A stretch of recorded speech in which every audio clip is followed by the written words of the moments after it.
We're looking at how to make conveyor belts work faster and more efficiently, especially when we're not sure exactly when goods will arrive to be processed. It's something not a lot of people have figured out yet.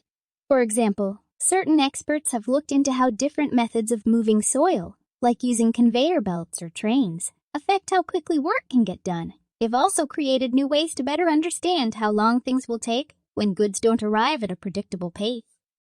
Noise and shaking are also important to consider because they can affect how well conveyor belts do their job.